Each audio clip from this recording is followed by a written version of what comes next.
when I'm broke, so I'm bougie when I'm popping. I've been working, stock went up, check my price, then I text my education. Like my fashion gonna cost a couple racks. Now, I don't need a sugar daddy, they call me when they eat stacks. See, I went to USC and got my college degree. That mean I'm smarter than these niggas, can't get over on me. And then I went down to Miami, saw some new property. Put a down payment on condo with a view of South Beach. Man, the devil try to break me, the devil try to play me. I could've got here quicker if I let the devil swing me. But my prayers went up and my blessings came down. Thanking God every day.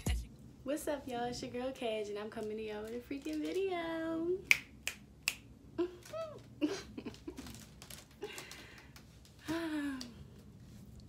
Now, y'all already know what to do before we get into this video.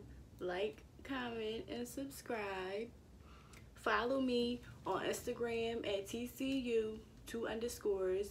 TCU2_. I'm gonna repeat it for y'all, okay? And on Pinterest, same name, all that. My Pinterest, I feel like I be blogging some cute stuff on Pinterest. Pinterest is lit. Like, on Pinterest, you really can find anything, like, but let me not get off topic. Y'all, my skin is freaking glowing right now. Like, look at that.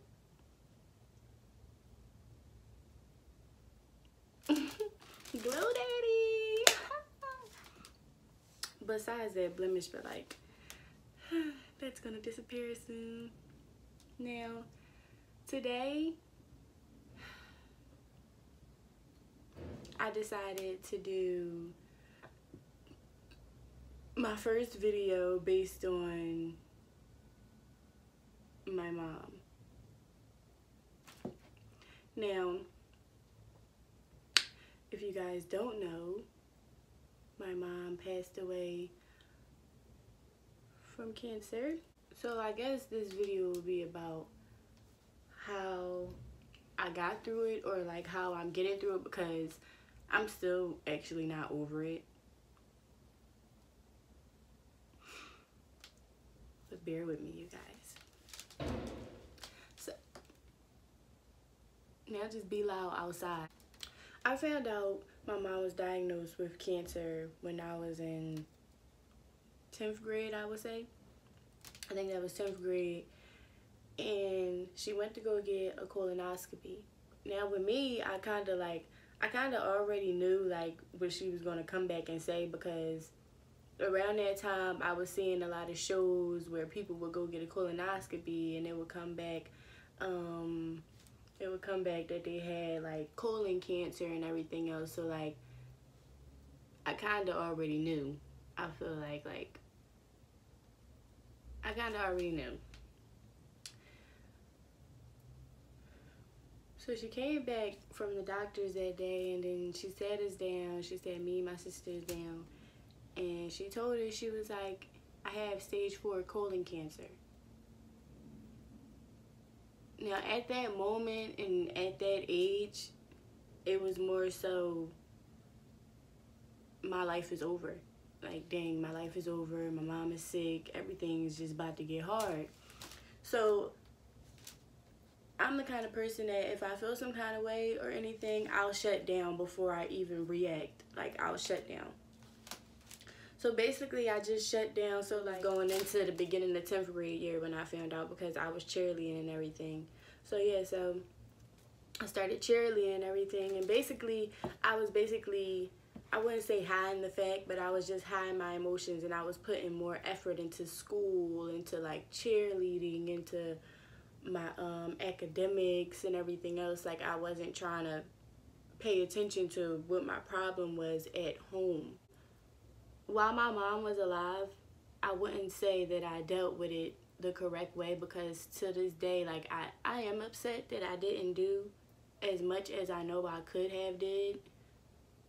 Basically, that whole school year while my mom was going back and forth to chemo and radiation and everything else, I just was burying myself in school and in cheerleading. But 11th grade year is when it actually got like, it got worse. It got to the point where I didn't want to get up for school. Like, I didn't want to move. I didn't want to leave the house. I didn't want to do anything. Like, it was so bad that one morning my mom woke up like crying. She had to get carried into my room. Like, that's how weak she was. Like, if you can just imagine my mom having to get help just to walk 2 steps to another door. It was so painful to see, and it's just like, basically when my mom got bad, I got bad. Like, when my mom got bad, that's when I started shutting down more. That's when I stopped, like, doing everything. I wasn't cheerleading at the time. I felt like I had nothing to live for, because I'm about to lose my mom, you know.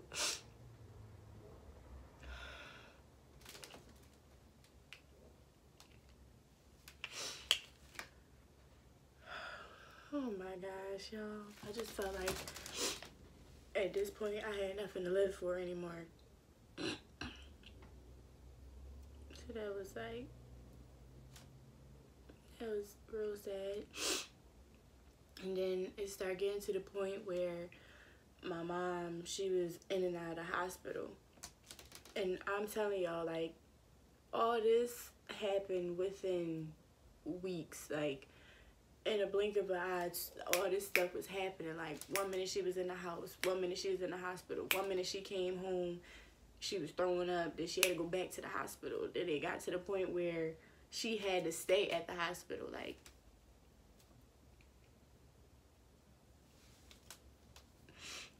it was just, my life was like unraveling too fast for me.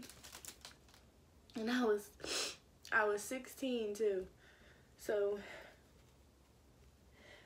other 16-year-olds and stuff, you know, having the time of their life, living and everything, and just me, I'm going through high school, I'm going through heartbreak, and I'm going through my mom literally, like, dying from cancer. Like, every day, it was just a little bit of her just dwindling away. Now, what made it good is that she was so positive. Like, she was so upbeat all the time, and she just, like, she was such a fighter, and I love my mom for that. Like, she was such a fighter, and she was so strong. She was so strong for just all her kids, which she didn't really have to be. She could have let her guard down. She could have just been vulnerable, but, like,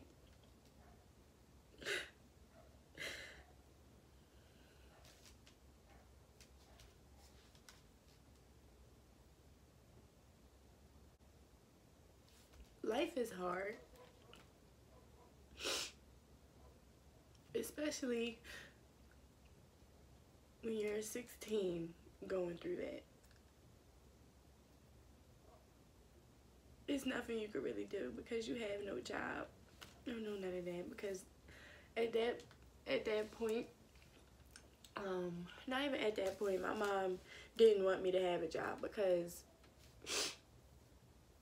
I was so smart and everything. Like, I'm talking about A's and B's and everything. Like, I really was, like, interested in school. Like, I liked school enough to, you know.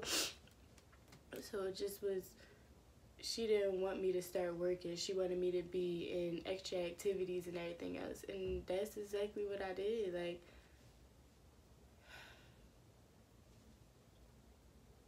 that's exactly what I did. I just did what made her proud. And I couldn't cope right when my mom was actually, like, in the house and everything. Like, everybody would be in her room and I would just stay in my room. Like, I'm like, I want to be in the house with her, but I don't want to be in that room. Like, I don't want to step into reality when I step in that room. And I always regret not being in her room with her, because it just was like, I was always home. And I could have been in there with her.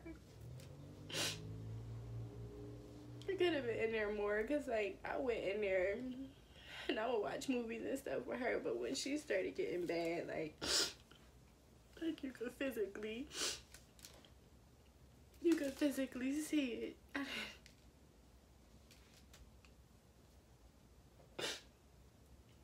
didn't want to be around her. I didn't want to see that. I didn't want to be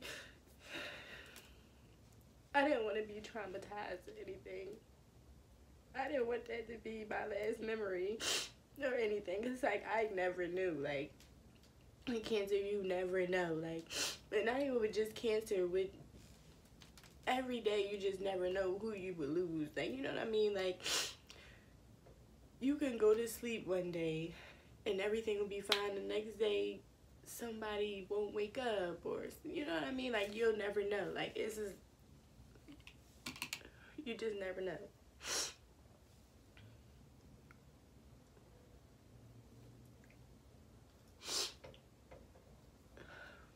So yeah, I wouldn't say that my coping mechanism was the best, because it wasn't. It was just horrible. But good thing that we had help. Yeah, basically every day it just kept getting like worse and worse, and then she started staying she had to start staying at the hospital. Like, she was in and out of the hospital at first, but then she had to start staying there. So she was technically living there, like in the little hospice part that they had for the hospital, and we had to go visit her and everything, and it was just weird. Like, nothing could change in our lives. Like, we had to still go to school and everything else. It just was like, this time she wasn't there, and I didn't like that feeling, because I felt like it was just preparing us for this to be our normal now. Like, it was preparing us for this to be our normal, and like, your mom's not gonna be on, like, you know what I mean? Like, I felt like that was preparing us to show that this is how it's going to be without your mom, and you know what I mean, when she leave and everything.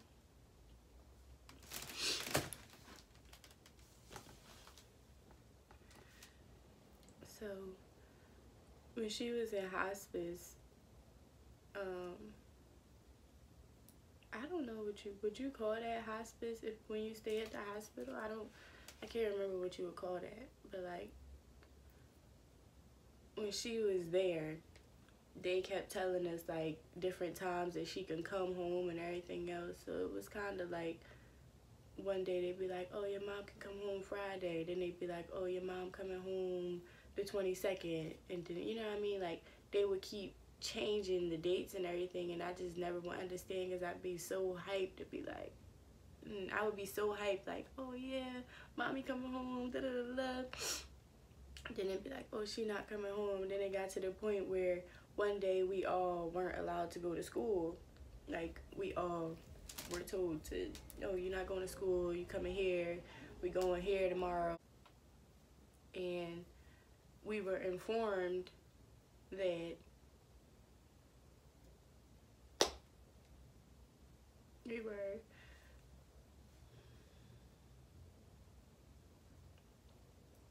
were informed that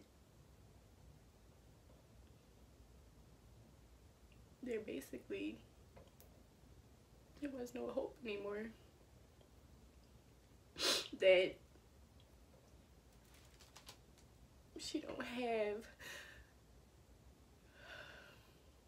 don't have months to live anymore. She only have weeks or days.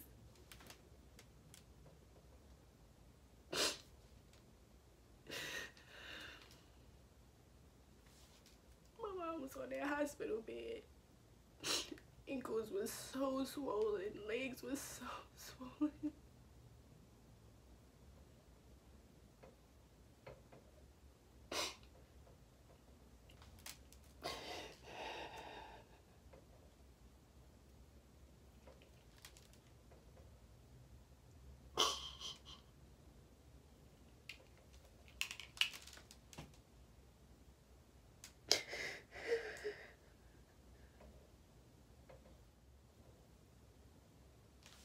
They told us that she only had weeks to live. So they were saying that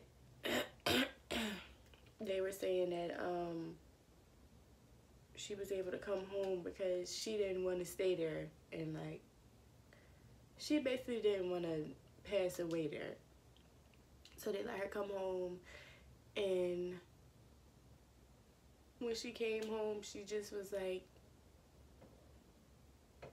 she was out of it, because we found out the week before she had to come home. So we found out the week before, and then the next week that she came home, she was already out of it. And it just was like,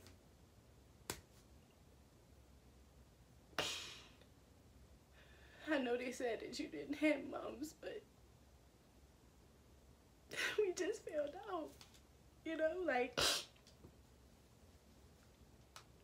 we just found out, like, it's too soon.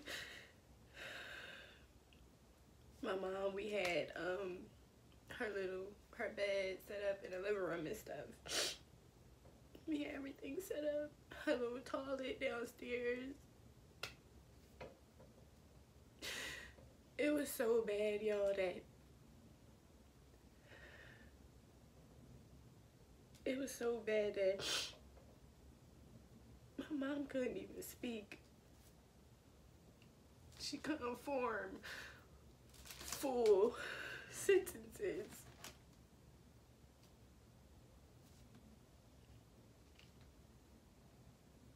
My cousin and my sister, we would sleep downstairs with her on the couch, and she would wake up in the middle of the night to go to the bathroom, and they would like help her go to the bathroom and everything. And my mom always loved eating chicken. She used to be eating Chinese food, chicken. Like, she always just wanted Chinese food and stuff. So then a couple of days went by with that, and she basically just was getting worse and worse and worse. And I remember one time when, I can't remember who was making breakfast, but I turned on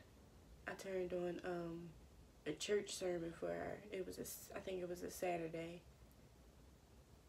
cause E9 go. I think it was a Saturday or a Sunday, cause E9 go live on the church sermon. So I turned that on for her, and then she was listening to it and stuff, and I'm like, "Hey, mommy, you want some pancakes?" And she like, mm-hmm.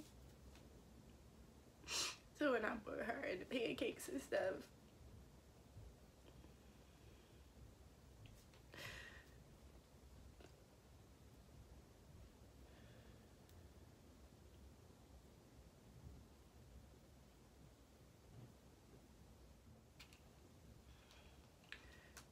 okay. So when I put her in the pancakes and stuff, well, it was pancakes and strawberry applesauce. So when I put her in that, she only took 2 bites of the pancakes, and then I was like, "Do you want applesauce?" And she made eye contact with me, like,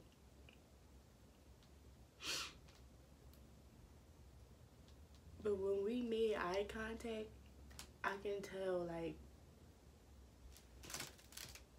I could tell that my mom wasn't there anymore. Like, I can tell, like, I felt like it was just,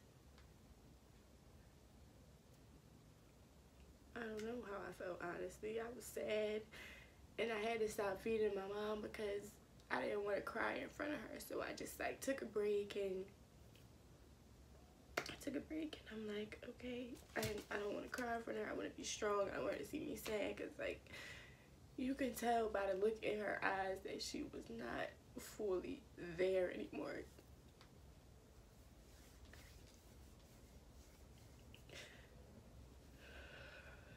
It just wasn't the same.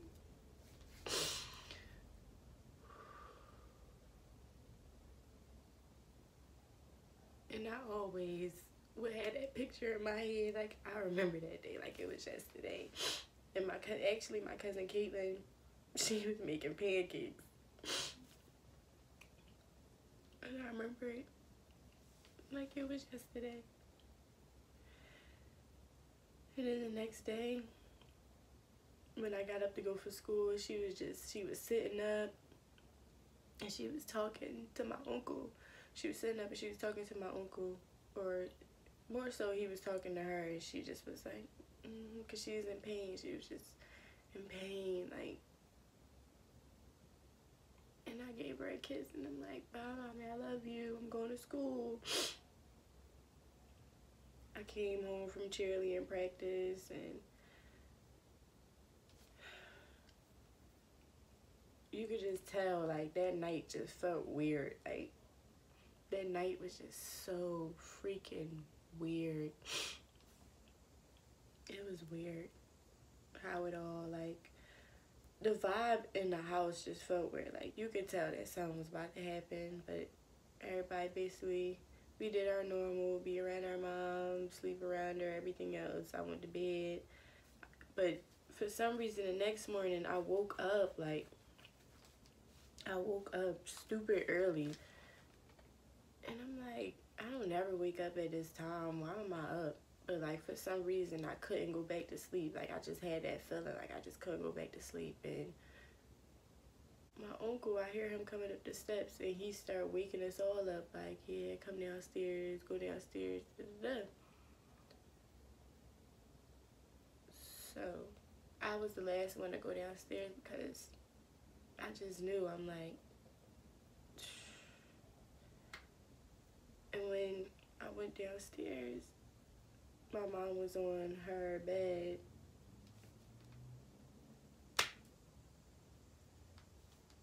And that was it. And that was it. She just was going that fast in a blink of an eye. They said before she, like, took her last breaths and everything that she was talking to her mom.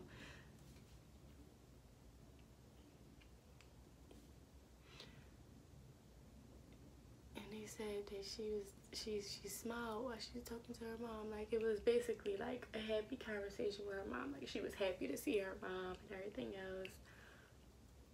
Because my mom lost her mom in 1998. Well, no. Scratch that. She lost her mom November 13th, 1997. And I was born November 13th, 1998.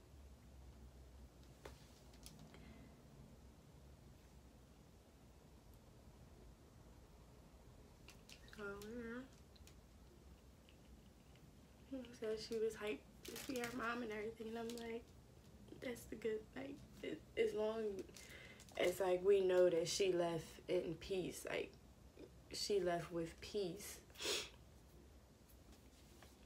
But still to this day, I wouldn't say that, like, I got over it or anything. My coping mechanism, honestly, like, I don't even know. At the time, I stayed to myself, and so much happened after my mom passed away that I wasn't able to really have a good coping mechanism. Like, it was bad. Like,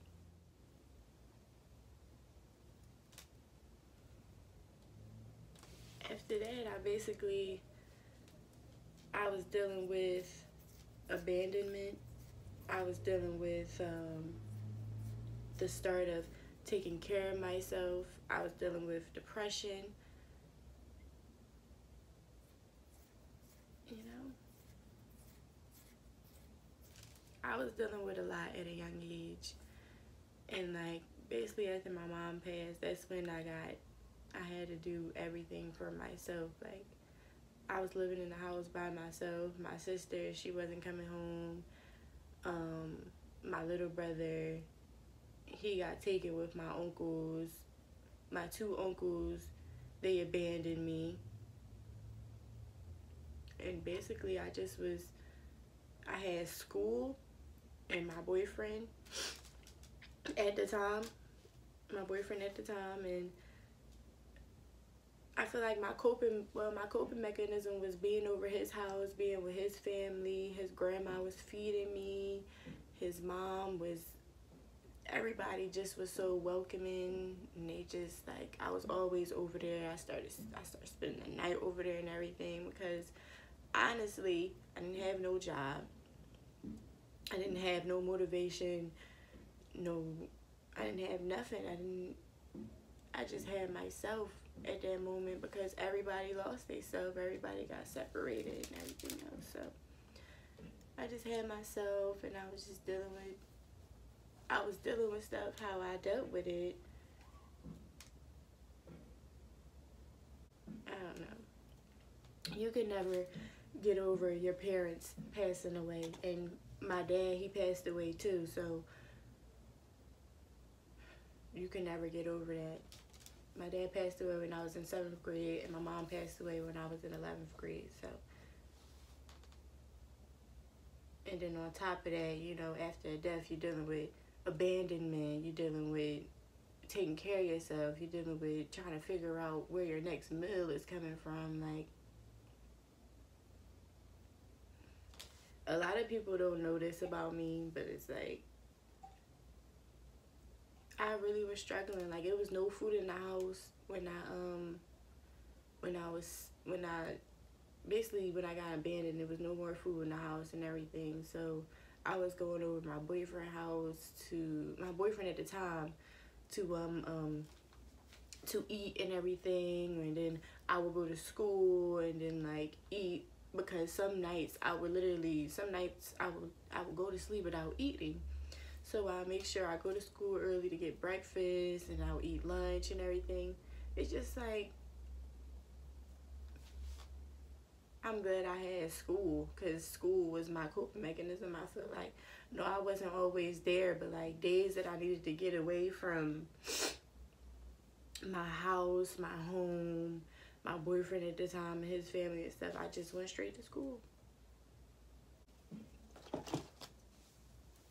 You can never get over your parents dying. You will never get over that. It's just, you take it one day at a time. Like, still to this day, I take it one day at a time. Some people might think like, oh, you should be over that and everything else, but it's like, I would never be over it. Like, and I did some research, and they said it takes a person 71 years to get over a grief.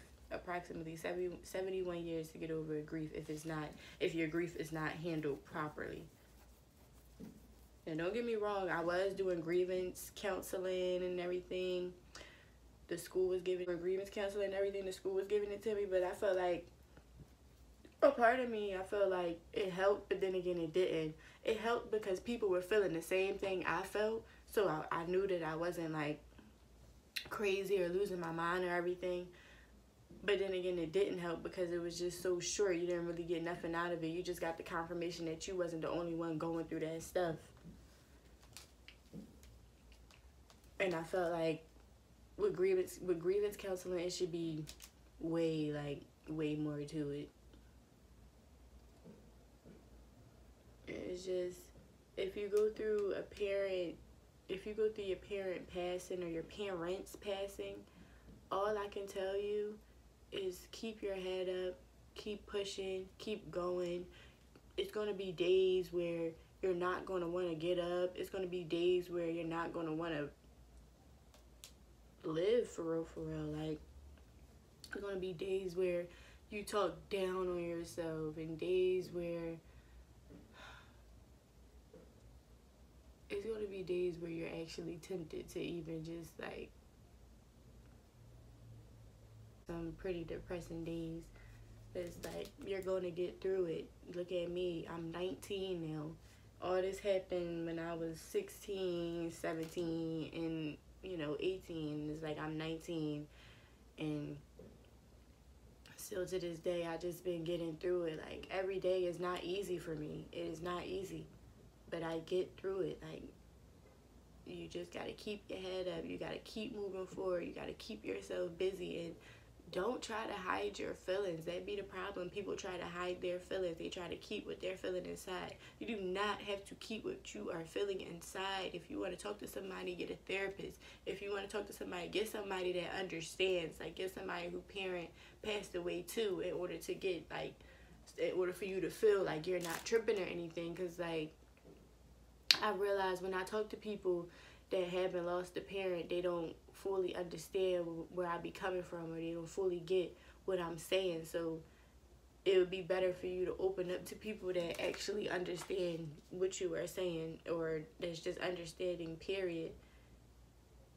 Life is hard, period. It's never going to get easy. There's going to be deaths, and you just got to get through it. You got to pray. It's a lot of self-care in the process in order for you to really get through what you have to get through, because when you go through deaths, you do lack self-care. You lack everything. You lack care for anything and everything. So, and no, it's not easy. And yes, it will take years. It will take years to feel the same happiness that you felt when they were alive. It will take years to get back to that happiness.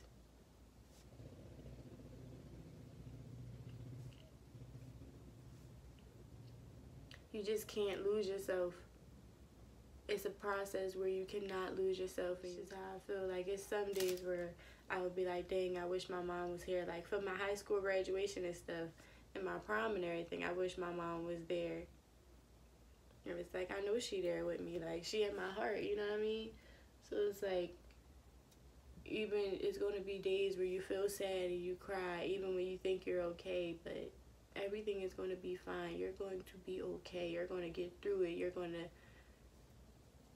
You just gotta, it's a lot of motivation and self-care in the process. And that took me a long time to learn. So that's why I keep repeating it, because it took me to this age, honestly. Like, I'm just now figuring it out. Like, in order to get through it, you need a lot of self-care, a lot of motivation. You need, you know what I mean, no self-doubt. You got to do it. You got to do it. You got to get up. You got to keep moving forward. You know what I mean? Like, it's just to this day, I've been fighting depression, because my depression been so bad ever since it happened. It's just like, I've been fighting it. And you just gotta uplift yourself. Like, you can't let people bring you down at all. Do not let nobody bring you down, no matter what happens. You don't. You are worthy. You are, you know what I mean? Like, everything happens for a reason. I'm a firm believer in that now. And I'm still growing up, and I'm still growing, and I'm just patiently waiting to see how everything plays out nowadays. Okay, well, that's it for today, you guys. Like, I know this is my first video, and it's so emotional and it's so deep, but I feel like I might as well just, like, not a lot of people know me, and not a lot of people know my backstory, so I felt like my first videos should be videos it should be videos to get to know about me, like, to know why I act the way I act and everything else. Like, it's more so, let's get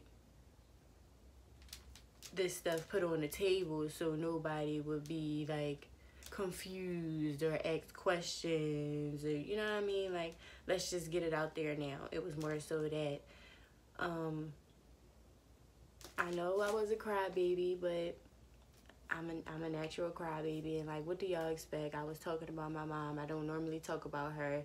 When I talk about her, I tell the bare minimum of stories and things that happen, because I don't be wanting to cry around people. So it was more so a vulnerable moment just now. But I'm not going to get into that again. I'm just ending this video. So if you like this video, please like, comment, and subscribe. Please turn that notification bell on. Turn it on. Like, I'm posting videos every week. Stay tuned, you guys, and I'll see you guys on my next video.